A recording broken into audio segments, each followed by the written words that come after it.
ತಿಂಗಳು ನೀವು ಮಾಡಿ 100 ದಾಟಿದ್ದೀರಾ ಮತ್ತು ನೀವು ಈ ಕಾರ್ಯಕ್ರಮ ಮುಟ್ಟಿದ್ದೀರಾ. ಖಂಡಿತವಾಗ್ಲೂ ನೀವು ಕನ್ನಡಂಬೆಯ ಪುತ್ರರಲ್ಲಿ ನಿಜವಾಗ್ಲೂ ಹೆಮ್ಮೆ ಕೊಡುವಂಥ ಪುತ್ರರಂತ ನಾನು ಒಂದ್ಸರಿ ಹೇಳಕ್ಕೂ ಇಷ್ಟಪಡ್ತೀನಿ. ನಾವು ಗಂಡು ಮೆಟ್ಟಿನ ನಾಡು, ಗಂಧದ ಒಂದು ಸಿರಿ ನಾಡು, ಆಮೇಲೆ ಪವಿತ್ರ ನದಿವೆ ಅಂತ ಕಾವೇರಿ, ತುಂಗ, ಭದ್ರೆಯ ನಾಡು ಅಂತ ನಾವು ಹೇಳ್ಕೊಳ್ತೀವಿ. ಈ ಕರ್ನಾಟಕ ರಾಜ್ಯೋತ್ಸವ ನಾವು ಇಲ್ಲಿ ಏನು ಆಚರಿಸ್ತಿದ್ದೀವಿ, ಇದರ ಹಿಂದೆ ಹಲವಾರು ವ್ಯಕ್ತಿಗಳ ಮತ್ತು ಮಹಿಳೆಯರ ಬಲಿದಾನವಿದೆ. ಕನ್ನಡ ಸಂಘ ಇದೇ ರೀತಿ ಮುಂದುವರಿಲಿ, ತುಂಬಾ ಇನ್ನ ಹಲವಾರು ಕಾರ್ಯಕ್ರಮಗಳನ್ನು ಹಮ್ಮಿಕೊಂಡು ಬಹಳಷ್ಟು ಕಾರ್ಯಕ್ರಮಗಳನ್ನು ಕೊಡಲಿ. ಒಂದು ಕಾರ್ಯಕ್ರಮ ಕೊಡಬೇಕಂದ್ರೆ ಎಷ್ಟು ಕಷ್ಟ ಇದೆ ಅಂತ ಗೊತ್ತಾಗುತ್ತೆ. ಅವ್ರಿಗೆ ಹೋಗಿ ಎಲ್ಲ ಕಡೆನಲ್ಲೂ ಅತಿಥಿಗಳನ್ನು ಭೇಟಿ ಮಾಡಬೇಕು, ಅವರ ಡೇಟ್ಗಳನ್ನ ತಗೋಬೇಕು, ಮತ್ತು ಅವ್ರನ್ನ ಕರಿಬೇಕು, ಪಾಂಪ್ಲೆಟ್ಸ್ ಪ್ರಿಂಟ್ ಮಾಡಿಸ್ಬೇಕು, ಇಲ್ಲಿ ಅರೇಂಜ್ ಮಾಡಬೇಕು. ಇಷ್ಟೆಲ್ಲ ಎಲ್ಲೋ ಮನೆಯಲ್ಲಿ ಮೂಲೆಯಲ್ಲಿ ಕುತ್ಕೊಂಡು ಮಾತಾಡೋದು ತುಂಬ ಸುಲಭ. ನಾವೆಲ್ಲ ಇವತ್ತು ಇಷ್ಟೆಲ್ಲ ಈ ಕನ್ನಡ ಸಂಘದವ್ರು ಮಾಡಿದ್ದಾರೆ ಅಂದರೆ ತುಂಬ ಹೆಮ್ಮೆಯ ಒಂದು ವಿಷಯ ಅಂತ ಹೇಳಲಿಕ್ಕೆ ಇಷ್ಟಪಡ್ತೀನಿ. ಕ್ಯಾಪ್ಟನ್ ನವೀನ್ ನಾಗಪ್ಪ ಮಾಡುವ ಹೃದಯಪೂರ್ವಕ ನಮಸ್ಕಾರಗಳು. ಕೆಲವು ದಿನ ಹಿಂದೆ ಪಲ್ಲವಿ ಮಣಿಯವರು ನನ್ನ ಕಾಲ್ ಮಾಡಿ, ಈ ಥರ ಒಂದು ಫಂಕ್ಷನನ್ನು ಕಂಡಕ್ಟ್ ಮಾಡ್ತಿದ್ದೀವಿ, ಕನ್ನಡ ರಾಜ್ಯೋತ್ಸವವನ್ನು ಆಚರಿಸಲಿಕ್ಕೆ ಒಂದು ಇವೆಂಟನ್ನು ಮಾಡ್ತಾ ಇದ್ದೀವಿ, ನೀವು ಅದಕ್ಕೆ ಬರಬೇಕು ಅಂತ ಹೇಳಿದಾಗ ನಾನು ಖುಷಿಯಿಂದ ಒಪ್ಕೊಂಡ್ಬಿಟ್ಟೆ.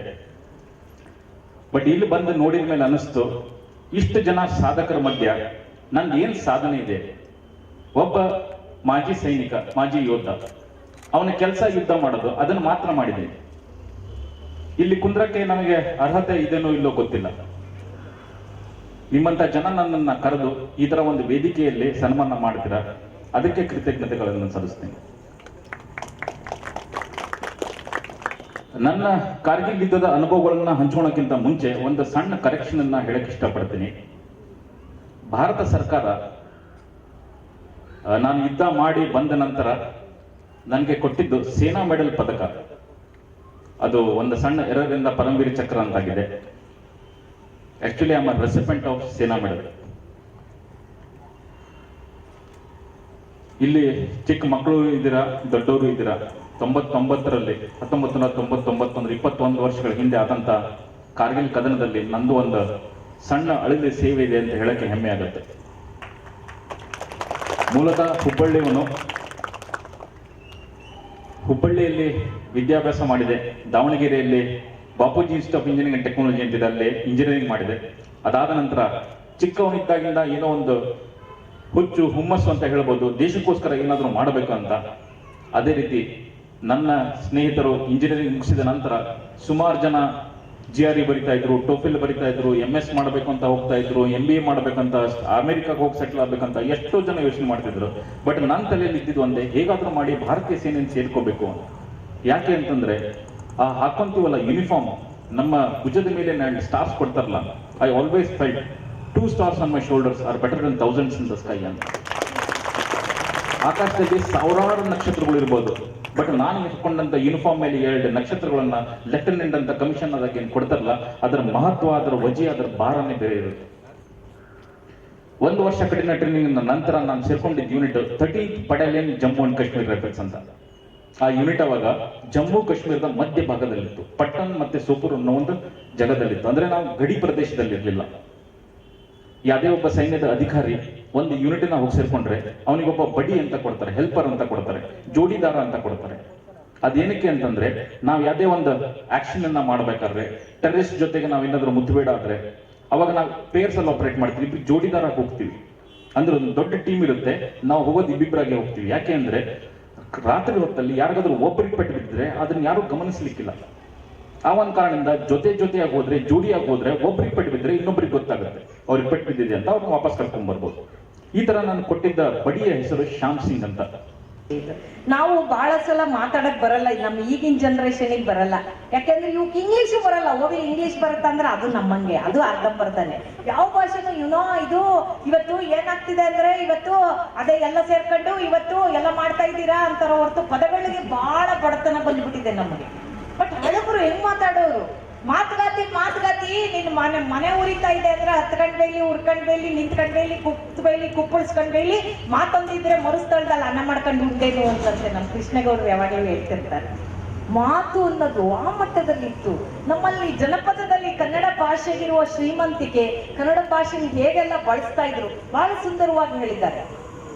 ಇದನ್ನೆಲ್ಲ ನಾವು ಮರೆತು ಮೂಲಕ್ಕೆ ಕಟ್ಟಿ ಬೇರೆ ಭಾಷೆಯ ಮೇಲಿನ ವ್ಯಾಮೋಹದಲ್ಲಿ ಕನ್ನಡ ಸಾಹಿತ್ಯವನ್ನ ಮೂಲೆ ಗುಂಪು ಮಾಡಿದ್ವಿ. ಮಾಸ್ತಿ ಅಂತ ಪುಣ್ಯಾತ್ಮನನ್ನ ಕೊಟ್ಟ ಜಿಲ್ಲೆಯಲ್ಲಿರೋ ಜನ ನೀವು. ನಿಜವಾಗಿ ಕೂಡ ಈ ಜಿಲ್ಲೆಗೆ, ಕನ್ನಡದ ಮಣ್ಣಿಗೆ, ಕೋಲಾರ ಜಿಲ್ಲೆಯ ಕನ್ನಡದ ಮಣ್ಣಿಗೆ ಬಹಳ ವಿಶೇಷವಾದಂತ ಒಂದು ಶಕ್ತಿ ಇದೆ. ಈ ಶಕ್ತಿಯ ಬಳಕೆ ನಾವು ಮಾಡಿಕೊಳ್ಳೋಣ. ಇವತ್ತು ಏನು ಪಲ್ಲವಿ ಮಣಿಯವರು ಕನ್ನಡದ ಈ ಡಿಂಡಿಮವನ್ನ, ಬಹುಶಃ ಮೇಡಮ್ ನೀವು ಬಹಳ ಕಾರ್ಯಕ್ರಮಕ್ಕೆ ಹೋಗಿರ್ತೀರಾ, ಎಲ್ಲೂ ಕೂಡ ಈ ತರ ತಿಂಗಳಿಗೊಂದು ಕನ್ನಡ ಕಾರ್ಯಕ್ರಮ ಮಾಡಿದ್ನ ನೀವು ನೋಡಿರಕ್ ಸಾಧ್ಯನೇ ಇಲ್ಲ. ಅದು ಗಾಳಿ ಆಗ್ಲಿ, ಮಳೆ ಆಗ್ಲಿ, ಏನೇ ಆಗ್ಲಿ ಈ ಕಾರ್ಯಕ್ರಮ ನಿಂತಿಲ್ಲ. ಅವ್ರು ಮಾಸ್ಟರ್ ಹಿರಣ್ಣಯ್ಯನವ್ರದ್ದು ಉದಾಹರಣೆ ಹೇಳ್ತಾ ಇದ್ರು. ಅವತ್ತು ಕರೆಸಿದಾಗ ಈ ತರ ರಾತ್ರಿ 11 ಗಂಟೆ ಆಯ್ತು ಅವ್ರು ಬರೋದು ಅಂತ. ನನಗೆ ನೆನಪಿದೆ, ನಾವೊಂದು ಕಾರ್ಯಕ್ರಮಕ್ಕೆ ಬಂದಾಗ ಬಹುಶಃ 14-15 ವರ್ಷದ ಕೆಳಗೆ ಫೀಲ್ಡ್ ತುಂಬಾ ಜನ, ತುಂಬ ಓಪನ್ ಸ್ಟೇಜು, ಜೋರಾಗಿ ಮಳೆ ಬಂತು. ಸೊ ನಾವು ನಮ್ಗಂಗೂ ಪಾಪ ಛತ್ರಿ ತಗೊಂಬಂದ್ ಸಹಾಯ ಮಾಡಕ್ ಬಂದ್ರು. ಆದ್ರೆ ಜನ ಹೊರಟೋಗ್ತಾರೇನೋ ಅನ್ಕೊಂಡ್ರೆ ಎಲ್ಲಾ ಪ್ಲಾಸ್ಟಿಕ್ ಚೇರ್ನ ತಲೆ ಮೇಲೆ ಇಟ್ಕೊಂಡು ನಿಂತ್ಕೊಂಡು ಮಾತು ಕೇಳಿದ್ರು. ಕೊನೆಗೆ ನಾವು ನಮಗ್ ಬೇಡ ಅಂತ ಹೇಳಿ ಭಾಷಣ ಹೊಡೆದ್ವಿ. ಎಲ್ರು ನಮ್ಮಲ್ಲಿ ಇಡೀ ಗಂಡ್ಮಕ್ಳು ಟೀಮು, ನಾನೊಬ್ಳೆ ಹೆಣ್ಮಗಳು ಬಂದಿದ್ದು, ಅವರೆಲ್ಲ ಧೈರ್ಯವಾಗಿ ಮಾತಾಡ್ತಾ ಇದ್ರು. ನಾನು ಒಬ್ಳಿಗೆ ಭಯ, ಯಾಕಂದ್ರೆ ಮೇಕಪ್ ಕರ್ಗೋಗ್ಬಿಟ್ರೆ ಒರಿಜಿನಲ್ ಪಲ್ಲವಿ ಮಣಿ ತಂಗಿ ಅದೇ ಕಲರ್ ನಮ್ದು. ಒಂದ್ ಶೇಡ್ ಅವ್ರಿಗಿಂತ ಪರವಾಗಿಲ್ಲ, ಆದ್ರೂ ಓಕೆ ನಡೀತದೆ, ಹಂಗ ಗೊತ್ತಾಗ್ಬಿಡುತ್ತಲ್ಲ ಅಂತ ಭಯ. ಯಾಕಿದನ್ನು ಹೇಳಿದೆ ಅಂದ್ರೆ, ಈ ತರದ ಸ್ಥಿತಿಗಳಲ್ಲೂ ಕೂಡ ಇಲ್ಲಿಯ ಜನ ಕಾರ್ಯಕ್ರಮಗಳು ಅಂದ್ರೆ ಬಹಳ ಪ್ರೀತಿಯಿಂದ ನೋಡಿದ್ದಾರೆ.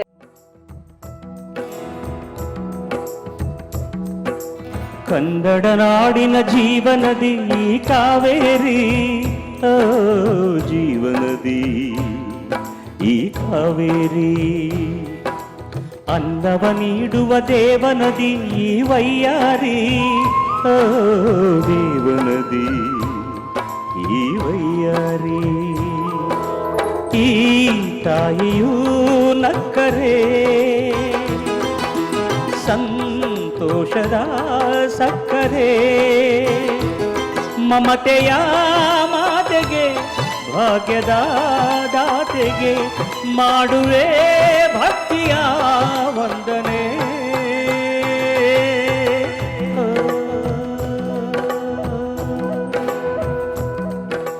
ಕನ್ನಡ ನಾಡಿನ ಜೀವನದಿ ಈ ಕಾವೇರಿ, ಓ ಜೀವನದಿ ಈ ಕಾವೇರಿ.